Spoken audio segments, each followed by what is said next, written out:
Welcome back to Inclusion Revolution, where Paul and I are discussing a number of new medical breakthroughs as well as opportunities for persons with disabilities to really break the cycle of social isolation by using assistive devices and being sure to get out.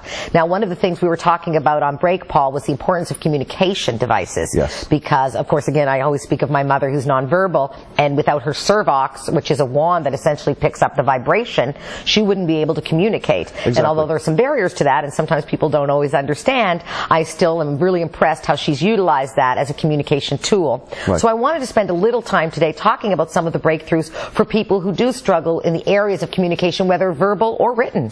So what have you got for me? There are some fantastic speech recognition products out there. Really, when you talk about technology, the technology is here.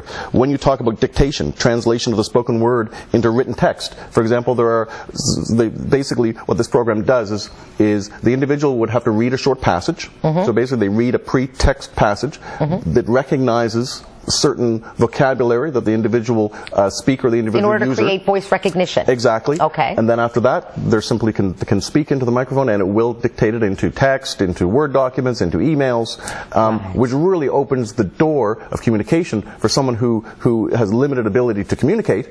This opens the door. This is life-changing. Right. So what I'm hearing in this particular case is for people who I know, a lot of clients that I've worked with have cognitive disability, and one of the ways their cognitive, or some people call it learning disability, manifests is the capacity, they're not good readers. Right.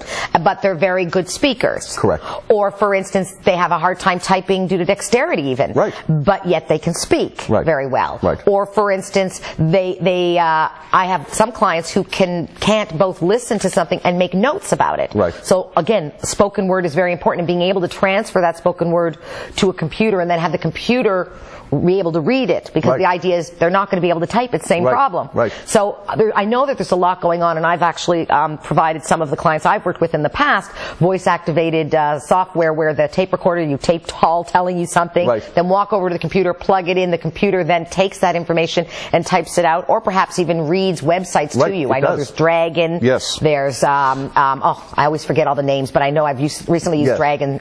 Dragon's probably the most popular one. If you look up Dragon online, as it goes for speech recognition or text recognition, any of our watchers any of our viewers can find that software very easily. And it's affordable. The cost has come down. The cost has come down dramatically. I'm glad you mentioned that, because one of the things I want to say is there's also a perception that you've got to be rich to have things. Yep.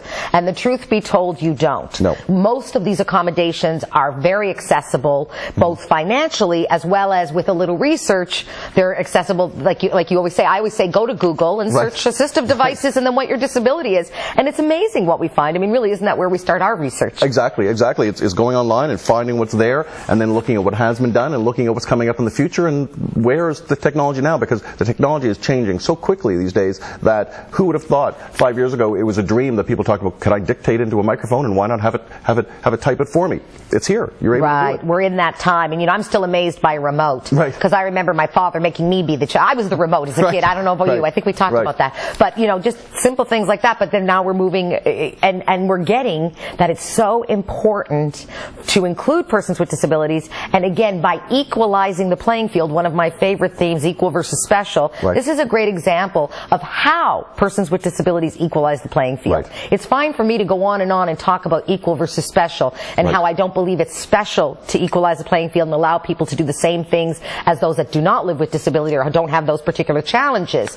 But this is really where we equalize the playing field, is through these kinds of accommodations. And again, for our listeners or viewers that want to know more, get in touch with you, because we're a great portal to get you started on where you might find tools and solutions to overcome the challenges you face with whatever disability you have. And of course, for me, a big issue is to avoid that social isolation, to be like everybody else, to be able to enter the same buildings, to be able to go to those same jobs, whether you need better lighting or you need text recognition. Same opportunities. So I think that's a really great message, and I want to remind everybody who's listening to us today that the number one purpose of all of these assistive devices, in my mind, is to equalize the playing field, not create a special world for people. people. And as employers and businesses and family and friends realize that this is really all about equalizing the playing field, it will become less of this special thing and also become more acceptable, more mainstream, and ultimately more accessible. Yes. To everybody. To everybody. And that's what it's about. So I love that. So with that in mind, I thought we've talked a little bit about speech recognition. We've talked a little bit about some of the IT,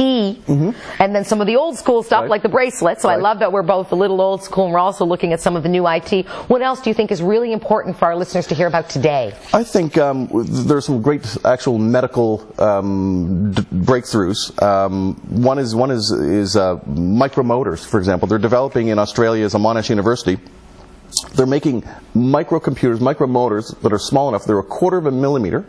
You have to picture how small that is, that are capable of flowing up arteries. So instead of traditional catheter treatments within the brain to relieve pressure or to find a blockage or to clear a blockage after a stroke or some other medical problem, hardened discs and blockages, basically these little computers, these little robots actually swim up and are able to Okay, so clear is this the blockage. Fantastic Voyage? Because for those of you who don't know, that was one of my favorite movies with Raquel Welch in the ship, and they shrink her and she goes through it. Yes. And so, in a sense, that it's becoming a reality. She may be not in the ship, of course, but the concept that they're sending these little information through your body like that is incredible. Actually, my father needed to do a test for his colon, and he swallowed a camera. That's it.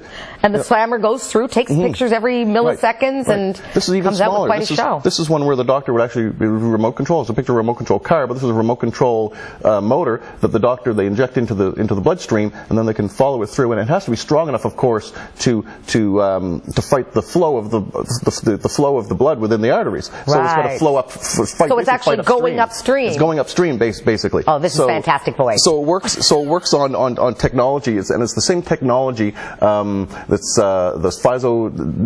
I'm trying to remember the word for the technology, but basically it's the same technology that uses these starters on barbecues and starters sometimes on lighter, where there are certain materials that you can strike. I just hope it works better. Energy. Yeah. Anyone who's ever had a barbecue starter will tell you they don't last very long. So let's just assume this is put together a little better, but same idea. Right. And I really appreciate that, because what's happening with technology is we're able to be less invasive in getting our information. And isn't that very important, especially for people who simply cannot tolerate the invasive nature of certain surgeries? And recovery times. It allows for a lot quicker recovery times when there are only small incisions made. It is a lot less invasive. They don't have to cut through any muscle mass and go around organs. They can simply do it for a very small invasively, a better recovery time, faster collection of information, and the patient is less affected by it overall. So again, what we're seeing is both IT and not just only IT, but certainly IT is a big player here in again creating opportunities for persons with disabilities to live a better quality of life, because we're looking at less invasive,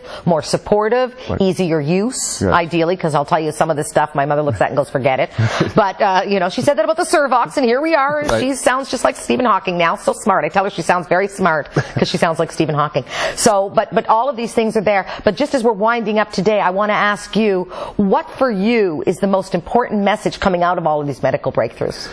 I would say that don't feel impeded. Don't feel impeded by any struggles or any roadblocks in your way before first looking at what options are out there, because the options that are out there today that make life easier for everybody, not simply someone who's suffering from a life-changing disability, it's often everyday life.